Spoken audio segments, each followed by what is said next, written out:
Baik Bapak dan Ibu semua, Alhamdulillah pagi ini kita sudah bersama Ustadz Adian Husaini.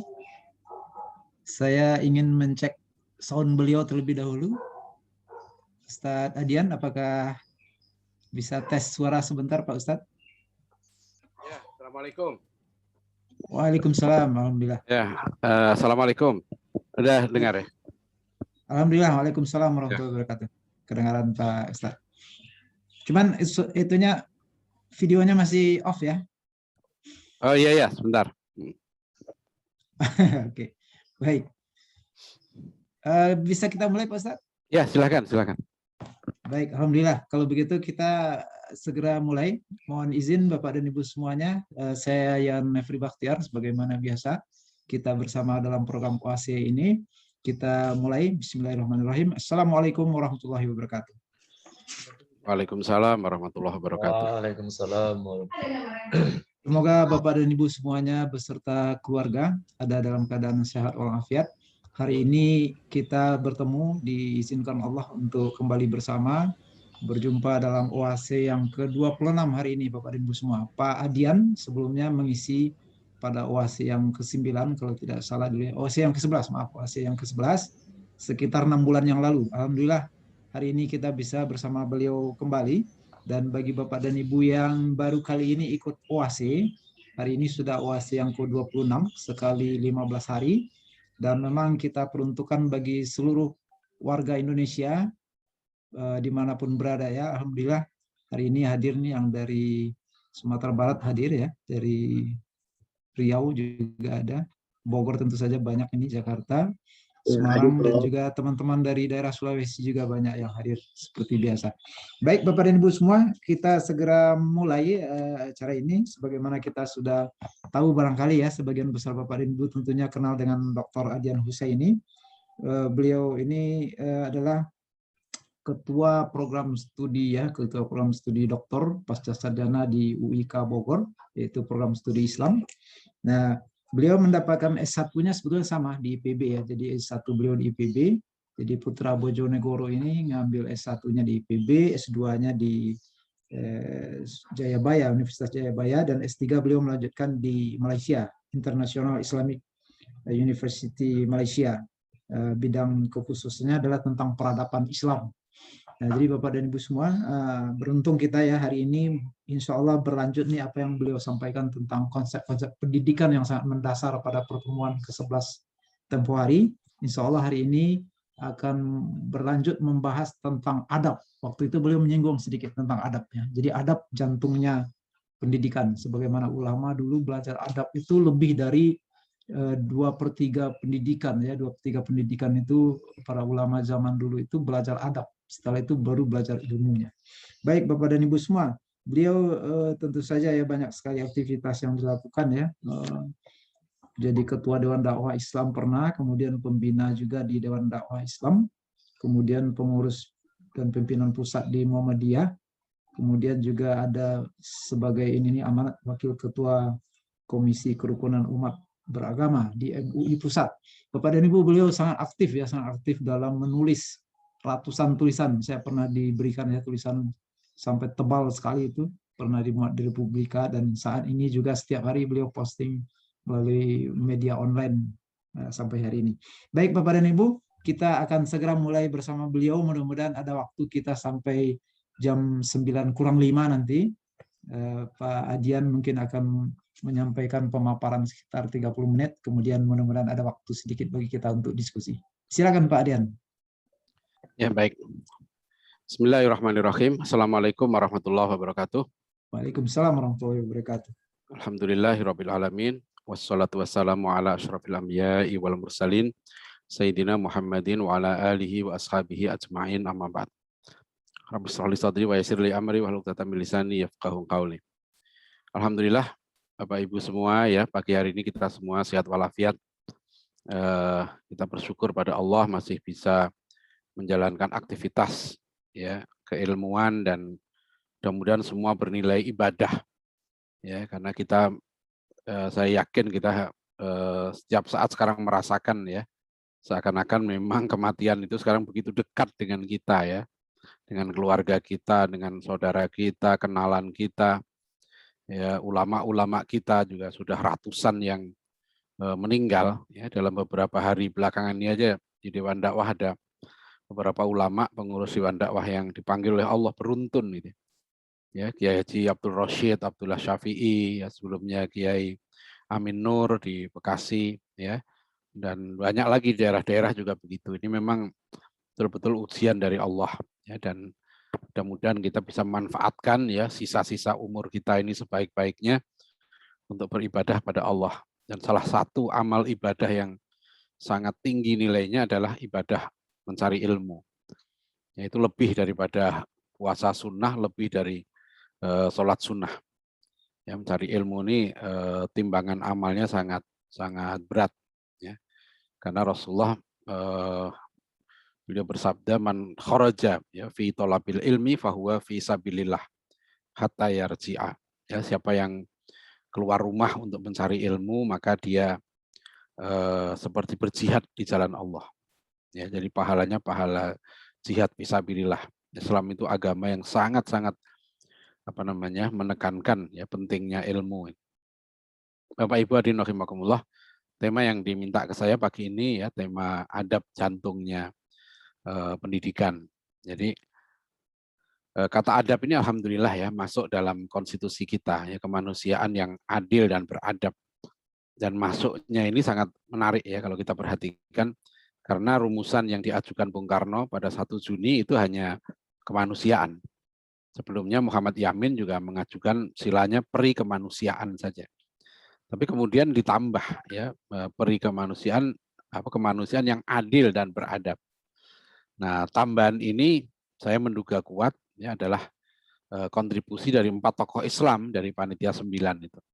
Yaitu Haji Agus Salim, kemudian Ki Haji Wahid Hashim, ya, Abdul Kahar Muzakir, itu rektor Universitas Islam yang pertama, yang berdiri tahun 40, 8 Juli tahun 40, ya, Abdul Kahar Muzakir, dan kemudian yang keempat adalah Abi Kusno Cokrosuyoso, tokoh Syarikat Islam. Dan ini yang sangat penting karena kemanusiaan yang tanpa adil dan beradab itu sangat berbahaya. Ya, humanity. Ya, manusia itu seluruh dunia apapun agamanya dia punya perasaan kemanusiaan. Rasa kemanusiaan humanity itu punya. Tetapi sekarang ini kemanusiaan yang tanpa adil dan beradab itu dikembangkan ya. Sampai sekarang misalnya orang legalisasi LGBT gitu ya. Legalisasi perkawinan sejenis itu juga dasarnya humanity. Dasarnya ya mereka sudah saling mencintai demi kemanusiaan ya. Mereka harus disahkan, diterima gitu. Nah, itulah kemanusiaan yang tanpa dasar agama, ya kemanusiaan tanpa dasar iman, ya bisa liar, bisa tidak terkendali. Islam agama yang sangat mendorong kemanusiaan itu. Jadi kata adab ini masuk ya kemanusiaan yang adil dan beradab. Ya di kita juga ada kata peradaban. Ya sebetulnya bahasa aslinya tamadun. Tamadun. Nah, kata adab ini tentu menarik ya karena kata adab ini dengan makna pendidikan itu memang tidak kita jumpai dalam Al-Quran, tapi dijumpai dalam banyak hadis Rasulullah SAW. Ya, dalam tafsir kita temukan, ya di dalam tafsir Ibnu Katsir, Ali bin Abi Thalib radhiyallahu anhu, ya menjelaskan makna surat At-Tahrim ayat 6. Ya ayyuhalladzina amanu qu anfusakum wa ahlikum naro. Ya, wahai orang yang beriman, jagalah dirimu dan keluargamu dari api neraka. Itu dijelaskan oleh Ali bin Abi Thalib radhiyallahu anhu, maknanya adalah adibuhum wa allimuhum.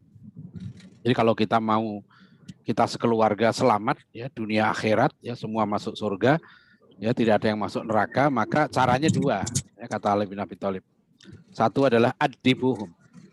Ya, tanamkanlah adab ya pada anak-anak itu. Didiklah mereka menjadi orang beradab. Ya, kemudian yang kedua wa'allimuhum. Didiklah mereka menjadi orang berilmu. Ya. Nah, inilah yang nanti menjadi rumus dasar pendidikan. Ya, beradab dan berilmu. Itu menjadi rumus.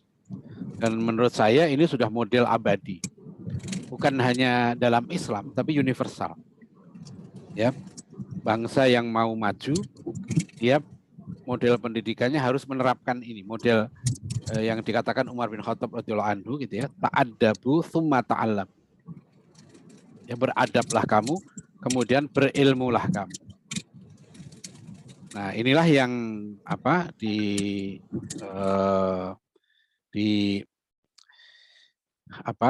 dalam konsep ya, konsep dasar pendidikan Islam ya, para ulama kemudian menjadikan dua hal ini ya sebagai model yang abadi. Ya, beradab, berilmu, ya, beradab, berilmu gitu.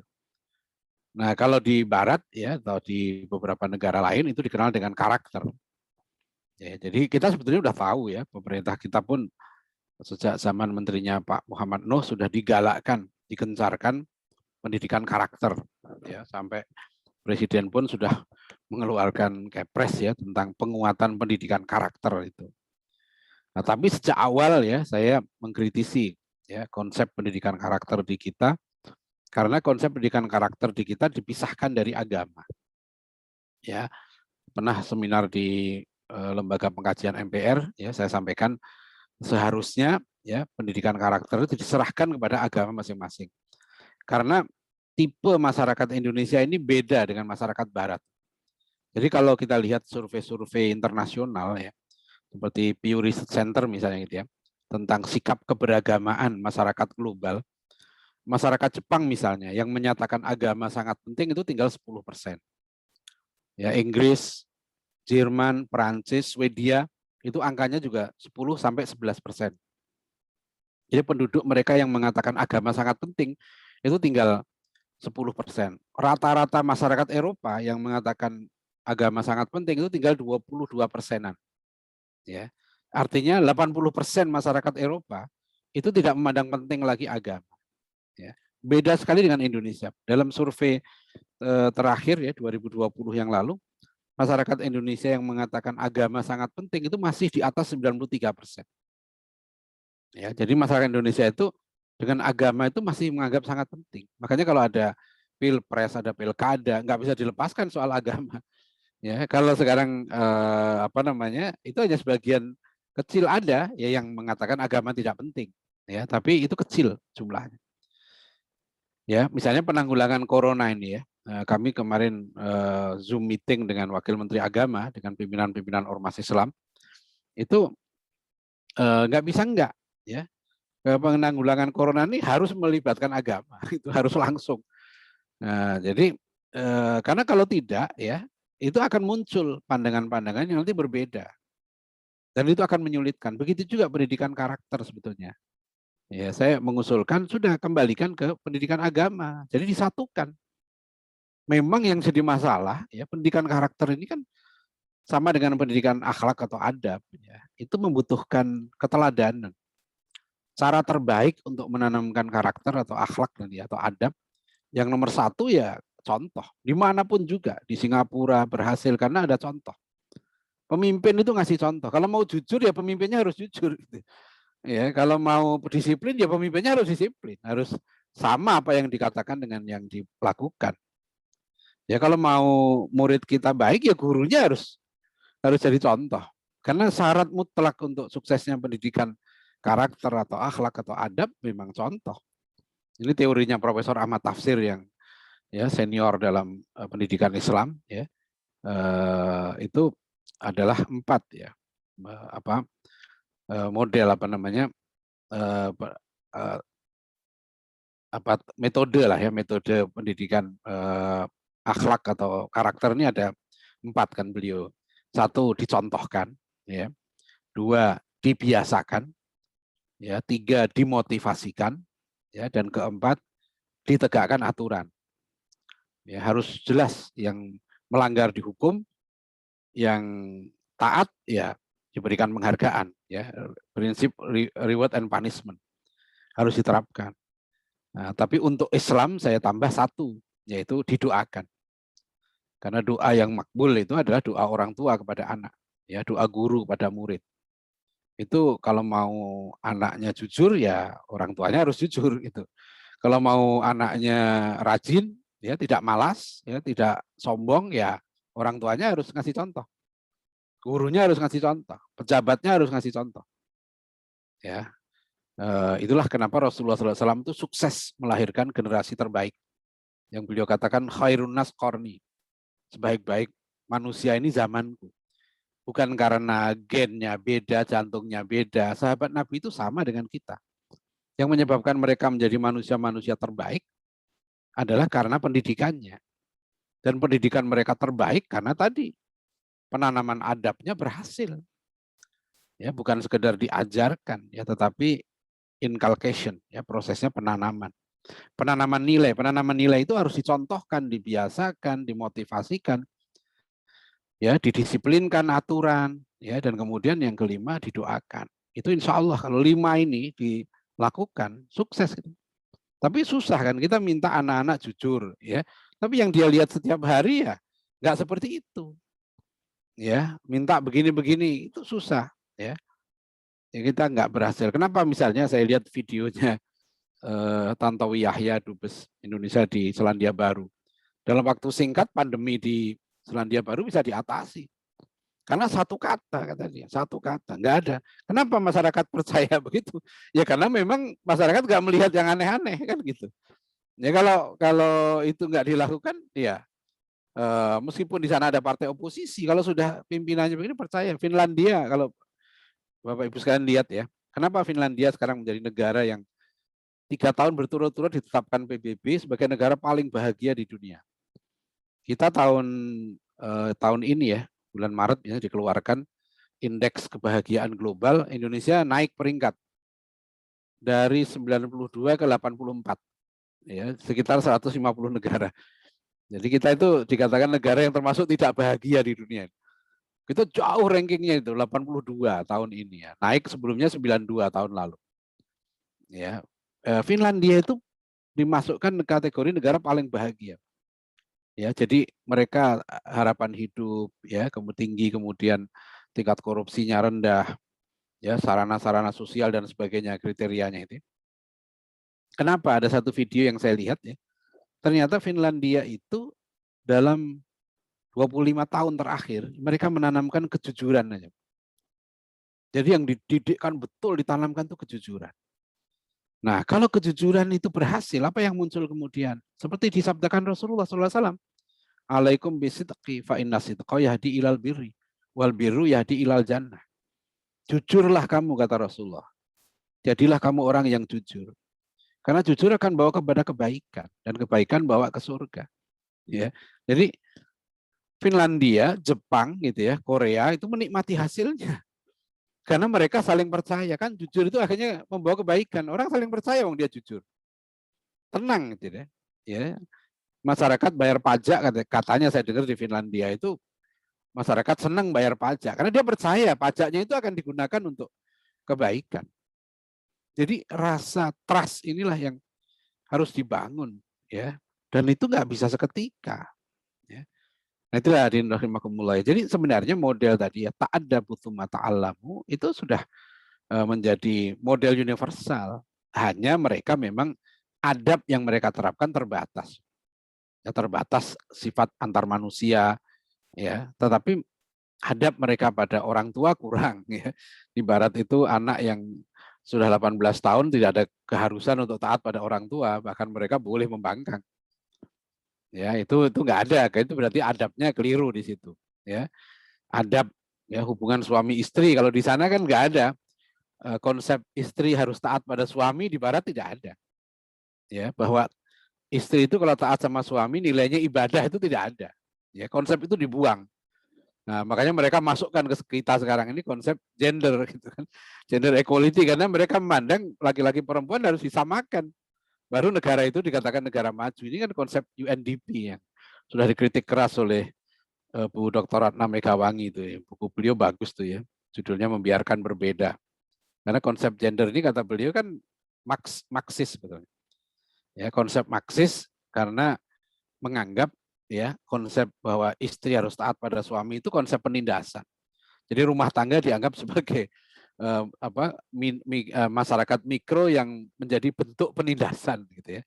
Ya bentuk penindasannya yaitu suami yang mimpin, istrinya harus tunduk pada suami. Nah, itu dianggap sebagai penindasan. Ya dalam kacamata mereka begitu karena mereka nggak ngerti soal ibadah. Ya, mereka taunya dunia gitu ya, dunia ini gitu ya. Jadi hubungan yang materialistik. Nah, jadi Bapak Ibu hadirin rahimakumullah ya, kita kembali ke jadi adab ini secara universal memang kalau mau itu ya, tapi konsep kita lebih lengkap ya karena Rasulullah memang diutus untuk bu'itsu liutammima makarimal akhlak. Ya, aku diutus untuk menyempurnakan akhlak manusia ya kata Rasulullah SAW. Jadi beliau memang nah akhlak ini sebetulnya kalau diwujudkan namanya adab. Ya, jadi kata Ibnu Hajar Al-Asqalani adab itu adalah al-akhdhu bimakarimil akhlak. Kalau akhlak ini ada dua, Bapak Ibu sekalian ya, akhlak itu ada dua macam. Ada akhlak yang baik, ada akhlak yang buruk. Akhlak yang baik namanya akhlakul karimah, kalau akhlak mulia gitu ya. Akhlak yang buruk namanya akhlakul mazmumah, akhlak yang tercela.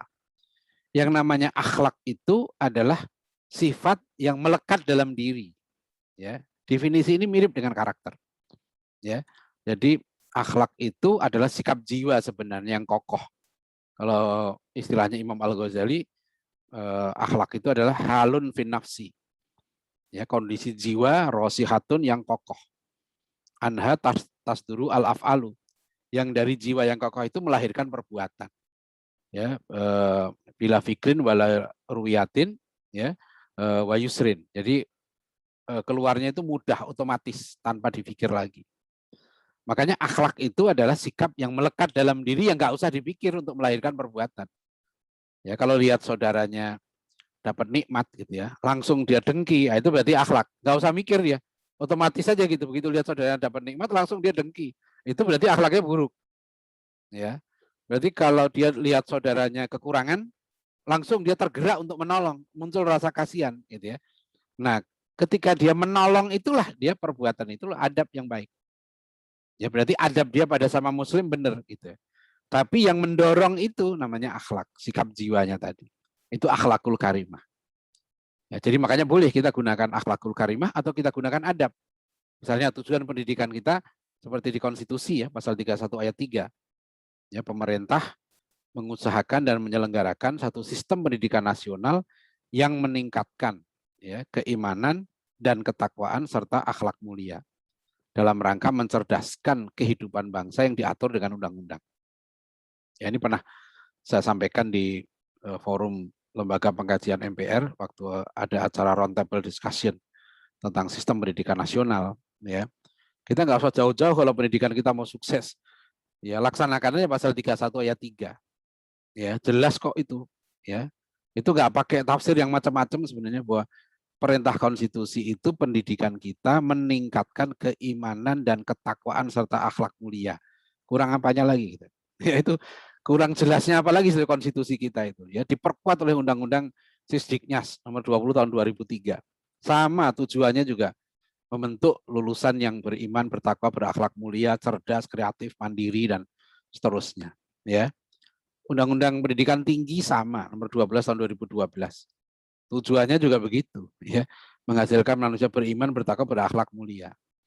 Ya, jadi saya bilang waktu itu di MPR seharusnya sudah nggak ada dikotomi pendidikan agama, pendidikan umum itu nggak ada seharusnya. Karena tujuannya sama. Kalau mau menciptakan manusia beriman, bertakwa, berakhlak mulia, ya harus pakai agama. Ya nggak mungkin nggak pakai agama. Ya, jadi bukan diskusi lagi tentang pendidikan agama itu 2 jam seminggu itu udah kuno itu. Ya semua pendidikan kita di kampus kita, di bahkan ya harusnya kampus-kampus pemerintah yang ngasih contoh. Ya, tanamkan itu akhlak mulia itu agama, nggak mungkin tanpa agama. Dan Allah menjanjikan walau anna ahlal qura amanu wa taqau lafatahna alaihim barakatim minas sama wal ard.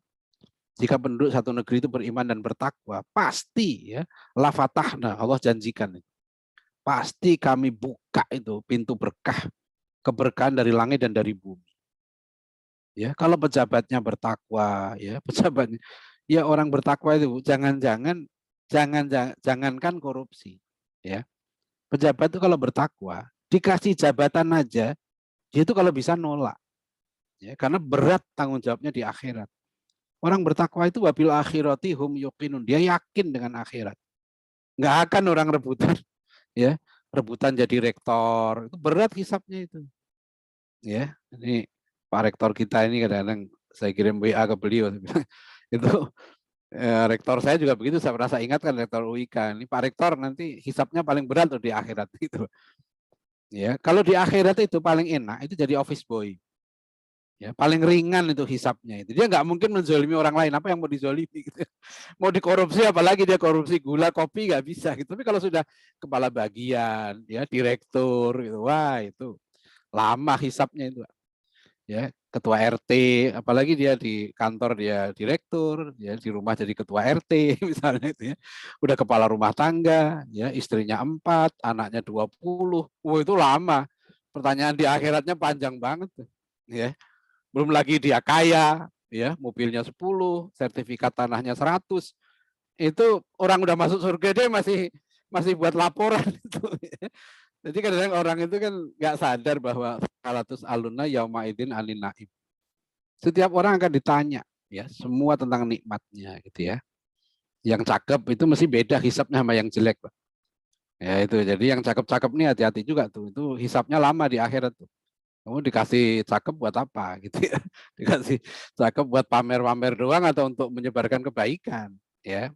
Kan dikasih kekayaan, ya, kepandaian. Itu semua ada hisapnya di akhirat. Ini makanya orang itu takut. Kalau dia takwa, jangankan korupsi, ya. Jujur saja itu berat hisapnya jadi pejabat itu, gitu. Ya. Apalagi korupsi, apalagi membiarkan rakyat kelaparan. Itu nangis Umar bin Khattab itu. Umar bin Khattab itu dengar apa namanya? Menghasilkan makanan yang dibutuhkan manusia dan hewan juga adalah tumbuhan. Ya, menghasilkan. Apa tanya? Masuk. Pak Jubair bisa dibantu, ada yang bocor nih.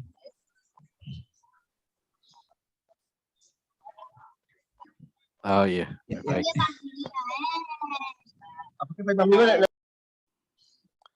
Ya, jadi apa itu?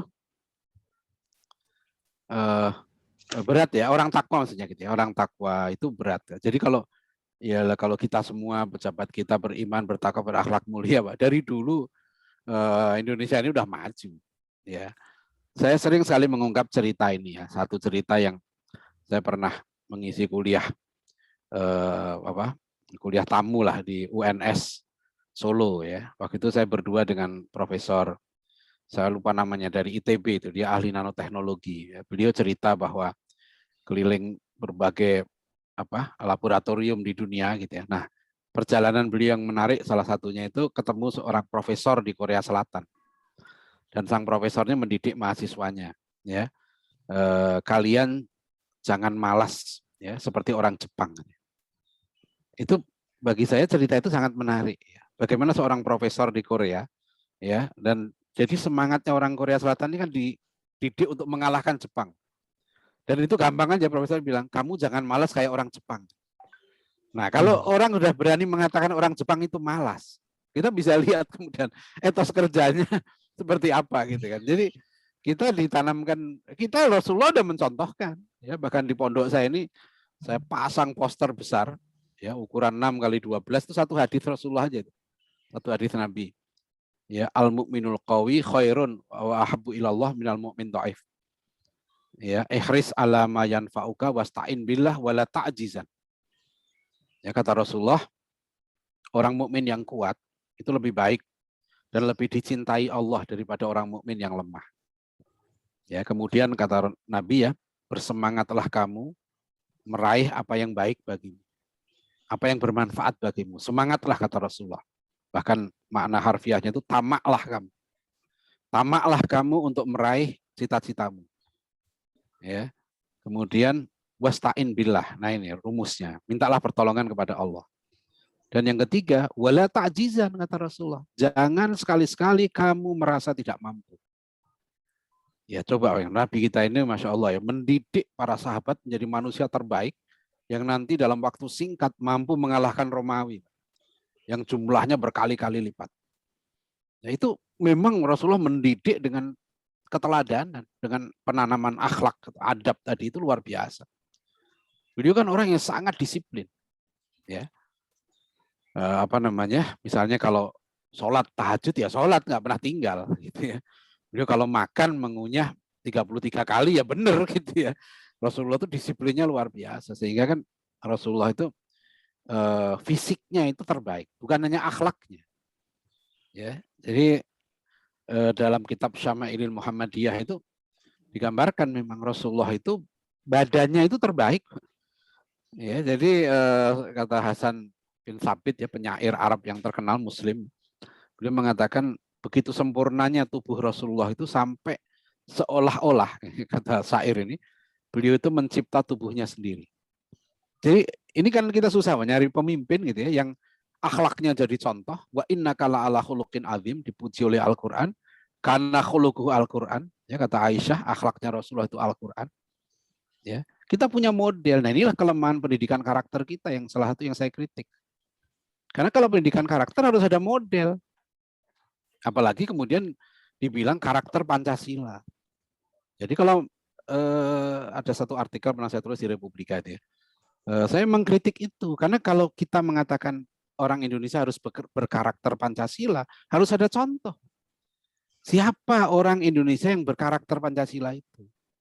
Ya, apakah Bapak Joko Widodo, ya, apakah Profesor Dr. Megawati Soekarno Putri, ya, apakah Bapak Susilo Bambang Yudhoyono, Pak Prabowo Subianto, siapa modelnya, gitu ya. Nah, kalau kita pendidikan akhlak, ya tadi yang kata karakter itu kalau kembalikannya ke pendidikan akhlak menurut agama masing-masing, kita orang Islam mudah karena kita punya model kan.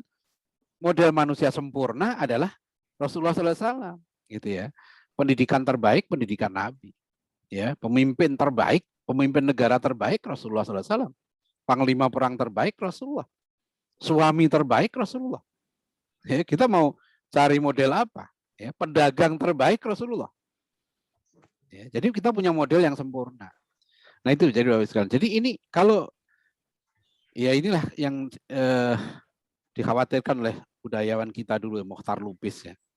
Waktu pidato beliau yang menghebohkan tahun 77, bisa dilihat di internet tuh. Ada buku beliau judulnya udah dibukukan itu ya. Ciri-ciri manusia Indonesia itu. Dan Mokhtar Lubis mengupas tuh ciri-ciri manusia Indonesia itu. Ya, ciri yang paling menonjol nomor 1 kata Mokhtar Lubis manusia Indonesia itu adalah munafik. Ya, adalah munafik.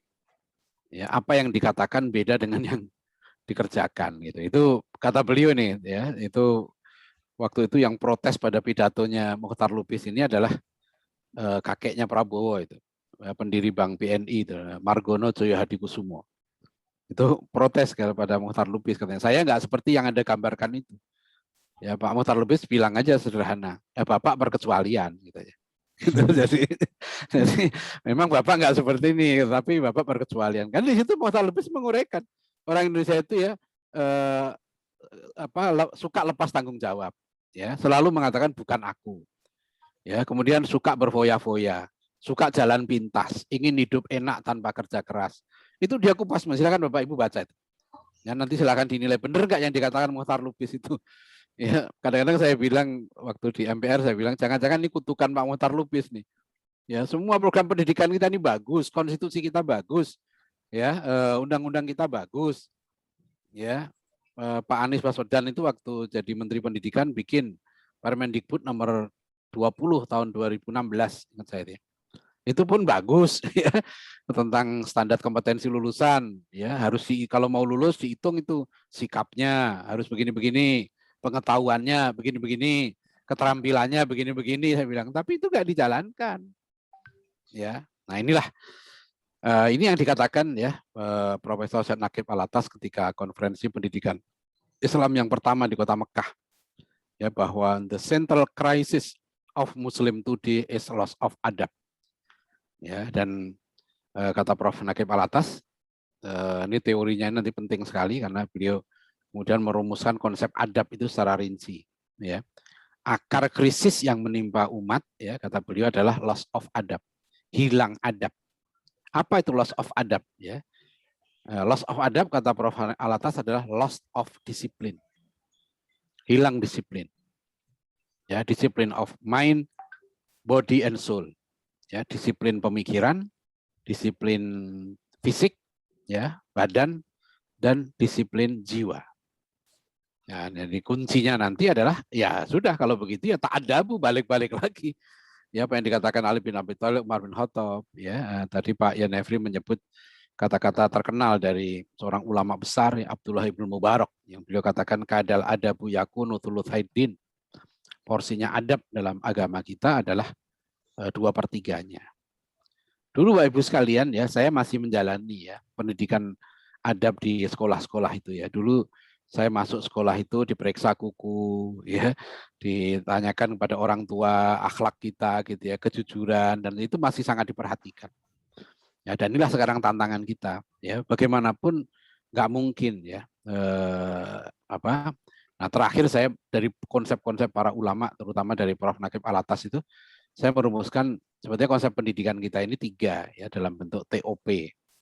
Ya, 1 T ini adalah tanamkan adab atau akhlak mulia sebelum ilmu yang tinggi.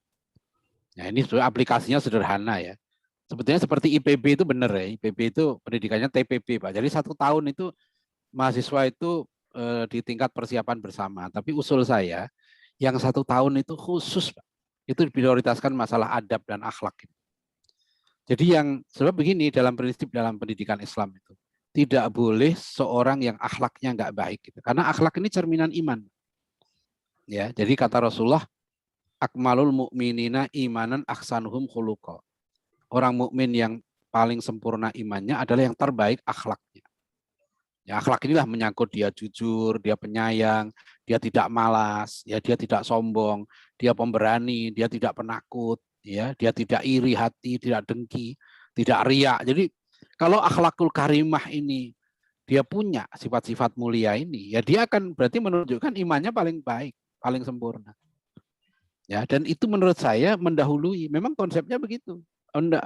Didahulukan sebelum anak diberikan ilmu yang tinggi. Seperti sekarang ini kan. Dan saya belum lama ngisi satu fakultas kedokteran di satu universitas Islam negeri. Saya sampaikan ke dekannya, dosen-dosennya, mohon pastikan betul yang diterima di fakultas kedokteran, yang boleh masuk ke fakultas kedokteran adalah anak-anak yang sudah imannya, akhlaknya itu bagus. Ya. Kalau tidak, nanti katakan menghasilkan dokter-dokter yang dia dapat ilmu yang tinggi. Apalagi misalnya dia punya ilmu untuk virus ini ya, ilmu untuk rekayasa virus. Bisa aja. Ya, itu ilmu tinggi. Tapi kalau ilmu itu dipegang orang-orang yang tidak berakhlakul karimah, ya akhirnya berbahaya. Ilmu yang tinggi itu bukan akan bermanfaat, malah merusak. Ya, saya itu sedih banget ya, banyak anak-anak Malaysia itu belajar kedokteran ke Indonesia, ke Unhas, kemana-mana itu banyak mahasiswa Malaysia. Tapi ironinya, rumah sakit kita sekarang lebih tidak dipercaya daripada rumah sakit di Malaysia. Bukan nggak pinter, Pak. Kita banyak orang-orang pinter, ya. Tapi ya itu yang problem itu. Pejabat kita pun kalau sakit lebih milih Singapura, kan gitu ya. Apakah karena orang Singapura lebih pintar dari dokter Indonesia? Enggak. Saya tahu kok banyak, kita punya profesor-profesor kedokteran yang hebat. Ya. Nah, orang-orang itu kadang-kadang yang akhirnya bekerja di sana. Ini problem. Jadi aplikasi dari tanamkanlah adab atau akhlak mulia sebelum ilmu itu ya, itu sebetulnya di perguruan tinggi, Pak. Itu seperti IPB itu ya, 1 tahun itu bagus sekarang ini berasrama. Cuma yang 1 tahun ini fokuskan ke akhlak. Jadi tes masuk perguruan tinggi itu yang terpenting menurut saya tes akhlak. Ya, bukan hanya tes akademik gitu ya. Nah, itu kalau UI aja kan semboyannya kan veritas salah satunya kan. Veritas itu kebenaran. Ya, justitia, ya, keadilan. Ya, jadi seharusnya itu kan yang menjadi semboyan perguruan tinggi kita, sehingga kita bukan hanya melahirkan orang pintar, tapi orang yang terpercaya. Orang yang akhlaknya mulia, dan itu amanah konstitusi. Ya, itu yang saya bilang, kenapa sih kok nggak diterapkan gitu ya? Sudah konstitusinya begitu, tapi nggak ada kan sekarang anak lulus misalnya perguruan tinggi, dicek nggak akhlaknya, dicek nggak ibadahnya, ya, yang dicek hanya skripsinya. Ya kami misalnya di UIK itu ya pernah ya kami tidak meluluskan ya seorang calon dokter ya karena istrinya lapor gitu ya. Istrinya lapor ke kampus, ya dia mencurigai suaminya bawa wanita lain. Gitu. Ya sebelum itu diklarifikasi kita nggak izinkan dia ujian. Ya, karena dia dokter pendidikan Islam, ya jangan sampai nanti dia akhlaknya nggak benar. Jadi itu harusnya. Kemudian yang kedua ya ilmu fardu ain, ketiga ilmu fardu kifayah. Ya TOP, utamakan ilmu yang fardu ain dan pilih ilmu fardu kifayah yang tepat. Tapi tentang adab ini, Baik Bapak rahimakumullah, ya ini kunci kemajuan, kunci pendidikan kita. Kalau ini nggak selesai kita ya. Nah, tapi sekarang saya sekarang punya konsep dan sedang saya laksanakan sekarang, bahwa dalam situasi sekarang kita nggak bisa mengharapkan ya perubahan yang besar ya. Sekarang konsepnya adalah berubah dari rumah. Ya, di pesantren kami di At-Taqwa College sekarang ini kami buka pendidikan guru keluarga. Ya, di era MOOC ini ya, Massive Open Online Courses, orang tua lah sekarang yang harus mengambil alih pendidikan sebetulnya. Ya, menjadi manajer bagi anaknya. Ya, jadi tadi malam saya tulis artikel, saya beri judul banyak ulama wafat. Ya, sekarang harus ada inisiatif ya kader ulama dari rumah kita. Ya, jadi orang tua lah sekarang ini harus menjadi manajer anaknya untuk dididik ya menjadi orang yang benar, dan itu semua dasarnya adab. Nah, jadi itulah alhamdulillah ya ini sudah masuk dalam konstitusi, undang-undang kita yang sebetulnya menurut saya tinggal kita melaksanakan. Ya, begitu Pak Yanefri ya, supaya ada waktu diskusi nanti kita coba. Terima kasih.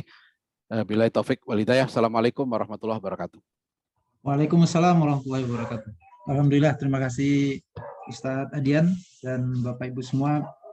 Kita menerima banyak hal ya hari ini yang beliau sampaikan tentang adab, dan banyak contoh-contoh juga yang tadi beliau sudah ungkapkan ya. Dan memang yang dibutuhkan dalam adab itu adalah teladan, contoh. Nah, itu yang akan memungkinkan bahwa adab itu dapat diajarkan, dapat direalisasikan baik di dalam pendidikan secara umum, apalagi dalam keluarga ya begitu ya. Nah, baik Bapak dan Ibu, ini ada beberapa pertanyaan yang masuk, jadi saya bacakan dulu. Mudah-mudahan kita bisa sekitar 10-15 menit nih untuk pertanyaan ini. Pertama dari Pak Edi ya, dari Pak Edi. Izin bertanya Ustaz, saat ini ada sementara kalangan yang mempertentangkan antara agama dengan Pancasila.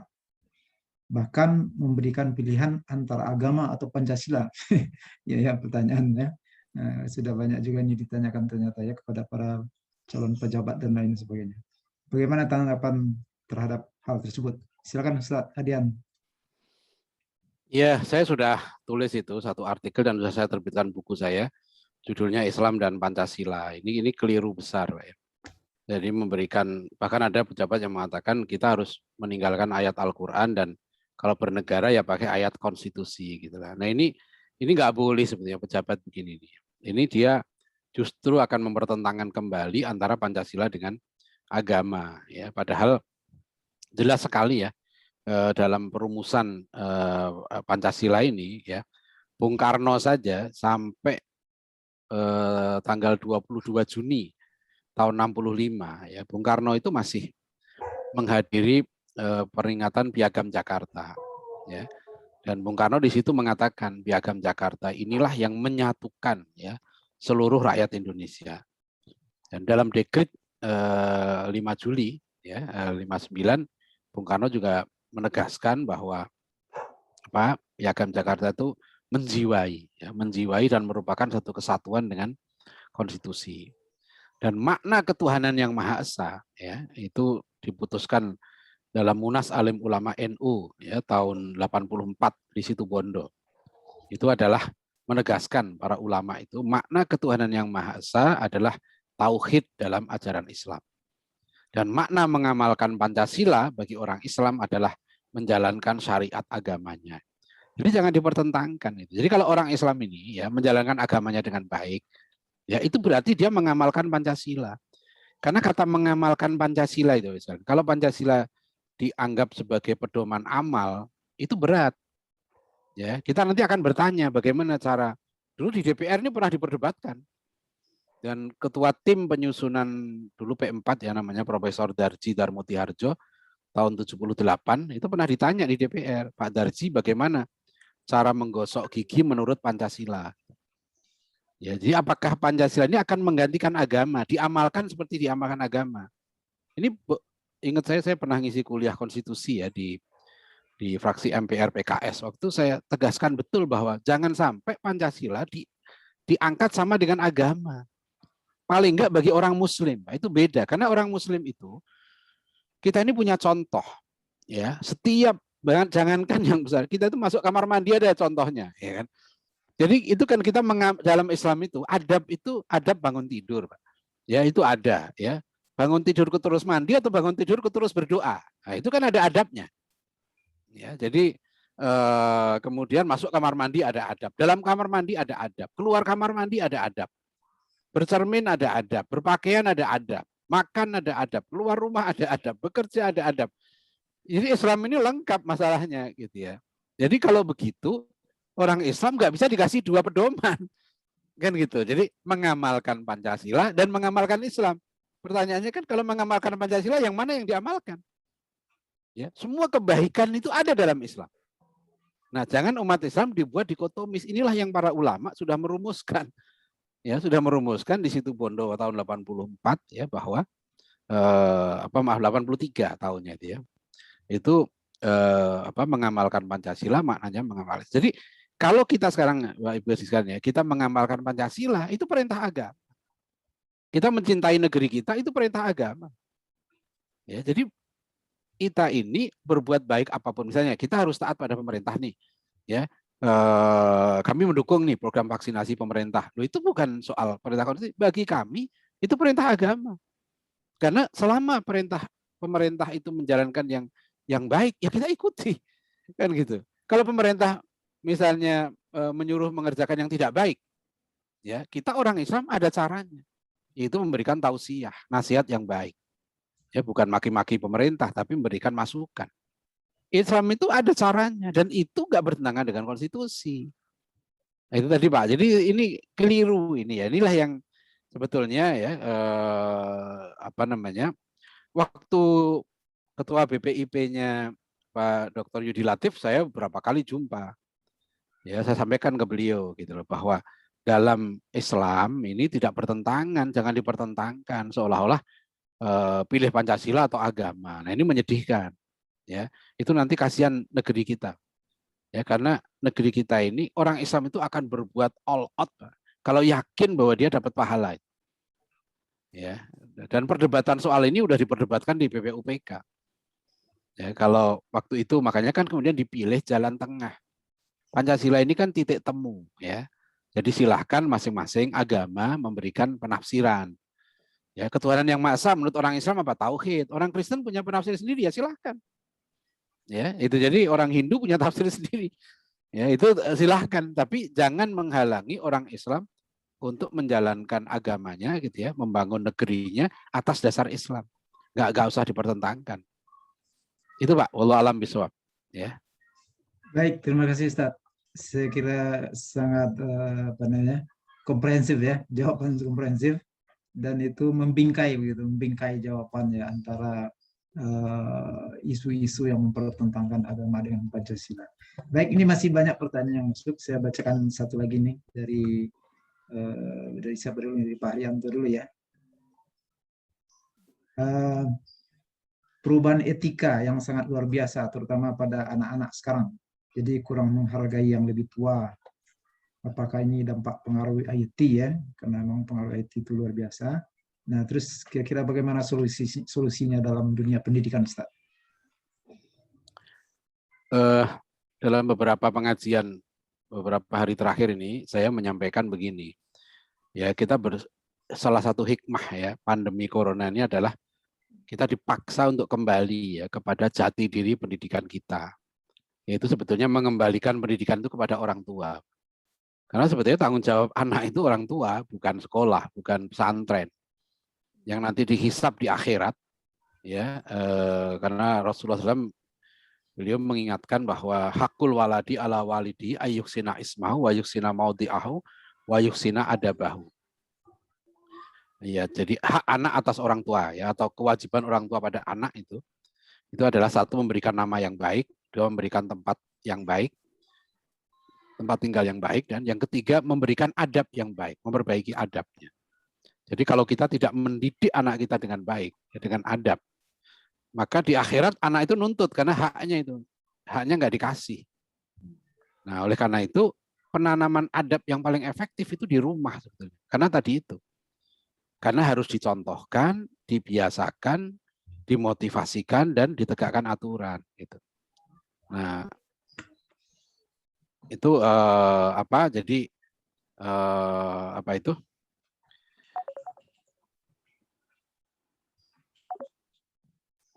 Sebentar ada telepon masuk, maaf. Jadi itu apa tadi? Saya jadi lupa. Tentang adab anak-anak yang Iya, jadi di rumah itu, Pak. Di rumah itu yang paling tahu ya, karena gini, apalagi di era sekarang ya, di era online. Ini meskipun pandemi sudah nanti akan berlalu misalnya ya, mudah-mudahan segera berlalu gitu. Itu tetap namanya model pembelajaran online akan semakin dominan. Sampai S3 sekarang sudah bisa online. Maknanya sebetulnya rumah itu sudah harus menjadi institusi pendidikan yang utama. Gitu. Jadi saya mengusulkan 3 institusi yang sekarang berpeluang menjadi sistem menjadi the real university. Ya, dulu kata universitasnya kan dari Islam, dari kata kuliah. Ya, diterjemahkan dalam bahasa Latin universitatem. Ya, kemudian menjadi bahasa Inggris university. Dulu maknanya adalah tempat untuk mendidik manusia menjadi al-insan al-kulli. Manusia yang utuh, manusia yang sempurna, ya. A universal man, ya, bukan a partial man. Ya, jadi universitas, jadi the real university ini ada 3 lembaga, 3 institusi yang sekarang ini bisa menjadi lembaga pendidikan utama. 1 keluarga, 2 adalah masjid, ya, yang ketiga pesantren. Karena di situ memungkinkan terjadinya interaksi yang intensif. Ini tahun 1928 ya, Ki Hajar Dewantara juga sudah menulis 1 artikel waktu itu ya, yang beliau mengatakan dalam artikelnya itu bahwa sistem pendidikan nasional yang ideal itu adalah bentuknya pesantren. Makanya Ki Hajar Dewantara kan tidak membuat sekolah, karena beliau kritik sekolah model Belanda, beliau buat taman. Nah, beliau buat taman, namanya taman siswa, kan, taman tempat yang menyenangkan. Ya, pendidikannya 4 jenjang Ki Hajar itu, dari taman Indria, taman muda, taman dewasa, dan taman pamong. Jadi yang tertinggi bagi Ki Hajar pendidikan itu taman pamong. Pamong karena taman guru. Guru itu ngemong, ya, murabbi bahasa Arabnya. Kalau bahasa Latinnya pastur. Itu orang yang ngemong, mengasuh. Nah, itu. Jadi itulah tadi sebenarnya. Ya, di era sekarang ini ada sekalian ya, semua problem tadi ya, itu problem sekarang terutama IT ya, smartphone dan sebagainya, ya mau nggak mau keluar, mau nggak mau sekarang ini. Ya, jadi keluar orang tua harus betul-betul sekarang ini memahami ilmu pendidikan anak. Kalau di program kami di Pesantren At-Taqwa itu yang online ya, pendidikan guru keluarga, itu harus mengambil 10 mata kuliah. Ya, tentang konsep pendidikan anak, konsep ilmu dalam Islam, Islamic worldview, tentang sejarah keagungan peradaban Islam, ya, tentang fikih keluarga sakinah. Ada 10 mata kuliah yang harus diambil supaya dia bisa menjadi orang tua yang baik. Ya, bagi bagi anak-anaknya. Karena nanti kalau untuk gelar sekarang udah bisa dia mau mau cari gelar kemana, ke Amerika kemana, S3, S1 sampai S3 udah bisa. Nah itu ya. Kalau saya nggak tahu di IPB ya, kalau survei di UI kan bulan April yang lalu, di survei itu 18.900 mahasiswa UI yang memberikan jawaban, sekitar 48% menjawab mereka inginnya blended learning, ya, bukan lagi offline ya, tapi sudah blended. Yang 30% menjawab full online. Dosen UI 61% inginnya blended learning. Kalau blended learning sekarang rata-rata 70% online. Ya, jadi mau tidak mau ya sama kayak mahasiswa saya juga sekarang saya tanya, kalau nanti pandemi sudah berlalu mau kuliah online atau offline? 100% mahasiswa saya jawab maunya online. Saya bilang, nah kalau mahasiswanya maunya online kan dosennya juga enak. Ya nggak perlu datang ke kampus, ngapain mau kita bisa. Ini kan artinya pendidikan adab akhlak harus di rumah, ya, harus di rumah gitu, ya. Jadi nggak bisa di luar, ya. Nah itu. Begitu ya, Mbak Yanefri ya. Baik, Pak Ustadz, waktunya jam 9.00 saat ini. Jadi pas banget, jadi waktu kita sudah habis. Namun mungkin untuk mengakhiri sesi kita Pak Ustadz, barangkali ini juga muncul dalam pertanyaan-pertanyaan di berbagai media ya. Jadi kalau bisa Pak Ustadz menyampaikan sedikit tanggapan terhadap yang disampaikan Pak Chandrianto ini. Jadi tadi Ustadz juga sampaikannya banyak yang meninggal saat ini. Jadi begitu apa namanya, masih begitu hebatnya ya penyebaran wabah ini. Nah kira-kira semacam nasihat lah Ustadz ya. Jadi bagaimana kira-kira apa strategi yang perlu kita lakukan untuk bisa menerima dan meningkatkan imun gitu Ustaz. Mungkin ini untuk mengakhiri sesi ini. Silakan Ustaz. Iya, saya kembali ke ayat tadi ya, ku anfusakum wa ahlikum naro ya, bahwa jagalah dirimu dan keluargamu dari api neraka. Ini menunjukkan amanah ya, pendidikan yang paling utama itu adalah pada orang tua. Bahkan Rasulullah juga mengingatkan kullu mauludin yuladu alal fitrah. Setiap anak itu lahir dalam keadaan fitrahnya, sebetulnya sudah mengenal Tuhannya. Ya, tapi fa'abawahu ya, orang tuanya lah yang menjadikan anaknya itu Yahudi, Nasrani atau Majusi ya. Fa'abawahu yuhawidanihi au yunasironihi au yumajisanihi. Hadis ini menunjukkan pentingnya orang tua gitu ya.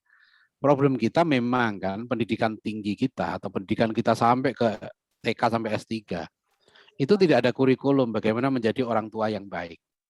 Ya, pendidikan kita masih ya sebatas bagaimana menjadi karyawan yang baik. Ya, bahkan di roadmap pendidikan nasional sampai 2035 kalau kita baca itu targetnya sederhana. Bagaimana PDB naik ya dan income per kapita naik ya.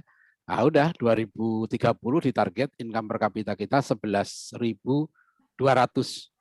US dollar gitu ya per tahun. Nah, ini ya itu sekarang malah kita turun kan dari 4.500-an ke 3.900-an.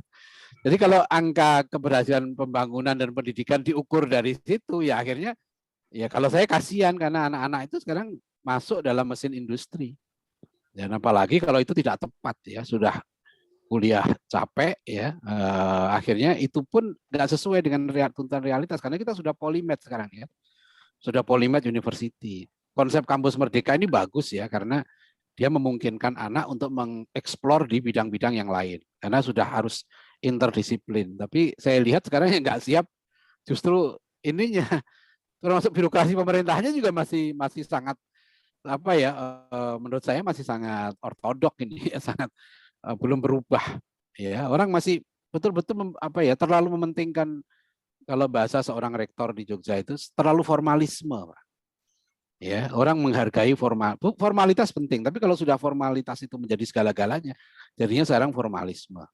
Orang tidak dihargai karena ilmunya, karena akhlaknya, ya, tapi karena orang sekarang mengejar formalitas. Dan ini pun sekarang sudah harus ditinggalkan karena kita sudah masuk era disrupsi. Jadi itu Pak Yan. Jadi saya kembali lagi pada akhirnya sekarang dalam situasi begini ya orang tua. Tidak ada pilihan sekarang. Ya, dunia akhirat yang harus sekarang dididik dengan cepat adalah orang tua. Ya, bahasa saya sekarang ini orang tua harus menjadi manajer pendidikan bagi anaknya. Tidak harus orang tua pintar semua hal, tapi dia tahu arahnya. Ya, seperti Mourinho itu ya. Dia nggak bisa main bola, ya, tapi dia tahu anak ini mau dididik apa, dia ngerti gitu ya. Jadi orang tua begitu. Misalnya saya ambil contoh sederhana Pak. Kalau sekarang anak pintar, saya sering sarankan untuk anak saya juga. Kamu kalau pintar, kamu harus jadi ilmuwan, jadi ulama. Bukan jadi tukang. Ya, pendidikan jangan, sekarang rata-rata anak kalau lulus SMA, dia targetnya S1. Saya sekarang nggak bilang begitu. Anak ibu ini pintar, saya bilang. Anak ibu jangan S1, langsung doktor. Jadi cara berpikirnya itu anak ibu langsung diarahkan menjadi dokter.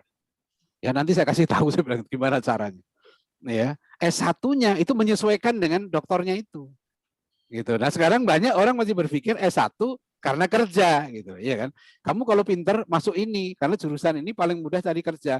Jurusan ini paling banyak duitnya, kan masih begini sekarang cara berpikirnya. Nah, itu tidak sepenuhnya salah tetapi tidak beradab ya. Karena meletakkan faktor profesionalisme yang seharusnya bukan yang utama menjadi yang utama. Yang utama harusnya akhlak. Ya, jadi pendidikan kita itu yang paling utama, sebodoh-bodohnya orang, yang penting dia orang baik kan itu. Jadi bukan orang harus pintar kan, orang itu bodoh tapi baik, itu yang penting. Itu bermanfaat dia. Saya punya santri lulusan SMA yang sangat terbatas. dia hanya bisa ngaji dan teman-temannya nulis paper presentasi ke Malaysia. Dia hanya nulis 1 lembar saja, ya 1 lembar judulnya saya ingin jadi guru ngaji. Dan paper itu saya gabung dengan paper teman-temannya yang 20 halaman, 30 halaman gitu ya. Kenapa? Saya bangga. Dan sekarang dia jadi guru ngaji yang baik. Ya, jadi pendidikan itu melahirkan orang bermanfaat sesuai dengan potensinya. Itu yang kita inginkan, ya itu. Dan itu menurut saya itu dari rumah yang utama. Ya, itu aja Pak Yanefri ya. Nanti karena waktunya singkat, ya kapan-kapan kalau masih diperlukan bisa kita lanjutkan lagi. Baik, terima Ya, kasih terima kasih. Pak Ustadz Dr. Adian Husaini, Ketua Program Studi Pendidikan Islam UIK. Baik Bapak dan Ibu semua, kita ucapkan terima kasih kepada Pak Ustadz Adian Husaini. Dan sebelum kita tutup, sedikit informasi bahwa yang mengisi daftar hadir, insya Allah untuk OAC 27 akan dikirimkan undangan secara privat ya. Baik Bapak dan Ibu, kita sudah bersama Pak Amiruddin Saleh sekarang. Kita tutup pertemuan kita dengan sedikit penyampaian sapaan dari Pak Amiruddin. Silakan Pak Amir. Dan sekalian Pak Juber mohon dipandu barangkali ada piagam yang akan disampaikan untuk Ustadz kita. Silakan Pak Amir. Halo Pak Ian. Ya, suaranya sudah masuk. Silakan Pak. Assalamualaikum warahmatullahi wabarakatuh. Waalaikumsalam warahmatullahi wabarakatuh. Alhamdulillahirabbil alamin. Kajian oleh Ustadz kita Pak Dr. Ewan Adian Husaini sudah kita simak dengan baik. Banyak sekali pencerahan di program OASE seri ke-26 ini yang dengan harapan sebenarnya kita ingin lebih melihat hal yang berkaitan dengan adab. Karena itulah jantung pendidikan kita, pendidikan umat. Nah, saya melihat alumni kita ini dari Fakultas Kedokteran Hewan ya, Pak Adian. Iya, tapi saya belum dokter hewan, Pak. Oh begitu ya, langsung lompat ya. Langsung lompat ya. jadi dokter. Selamat Pak Ustadz. Nah, ya. Angkatan 21, Bapak Ibu, teman kita ini. Tadi memang Pak Adian, ini OASE ini sebenarnya dakwah smart antara kita dari alumni atau dosen IPB kepada alumni dan dosen-dosen IPB juga.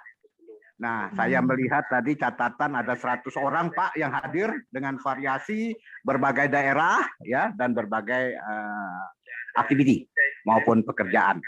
Nah, jadi saya sebelum memberikan ada sedikit kenang-kenangan berupa sertifikat, saya sangat senang apa yang disampaikan oleh Bapak kita, Pak Ustadz Adian Husaini, bahwa sebagai Muslim tentu kita harus responsif, menyikapi, membangun pola sikap, pola tindak yang mengutamakan adab.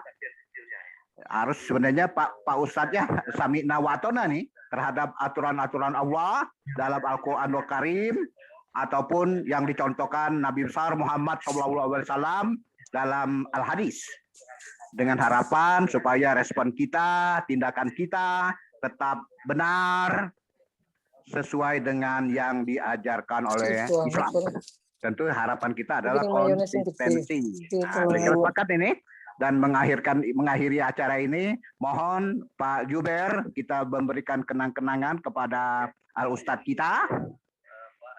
Dan mohon diterima Pak Dr. Adian Husaini ada piagam penghargaan. Terima kasih Pak. Closing statementnya silakan Pak kalau ada buat kita dan partisipan yang 100 orang sekarang ini. Sudah cukup. Terima kasih. Ya. Alhamdulillah. Terima kasih Pak ya. Kita panggil lagi nanti Pak untuk sharing dakwah. Amin, insyaallah. Ya. Pak Yan, saya kembalikan. Assalamualaikum warahmatullahi wabarakatuh. Waalaikumsalam warahmatullahi wabarakatuh. Terima kasih Pak Dr. Amiruddin Saleh, Kepala P2SDM. Terima kasih Pak Ustadz Dr. Adian Husaini dan Bapak Ibu. Insya Allah kita berjumpa kembali pada OASE ke-27. Jaga kesehatan keluarga dan kita ikuti aturan pemerintah Bapak dan Ibu supaya ya semuanya dalam kondisi baik-baik saja. Baik, kita akhiri pertemuan kita dengan doa kafaratul majlis. Subhanaka Allahumma wa bihamdika.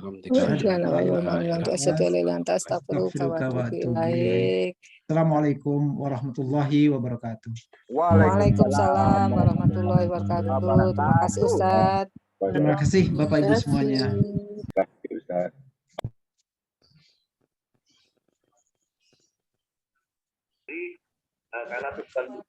Ya, makasih Pak INFRI, izin Pak.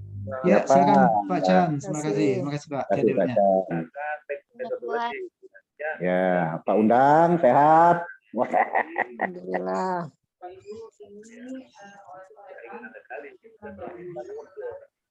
Ya, terima kasih Bapak Ibu.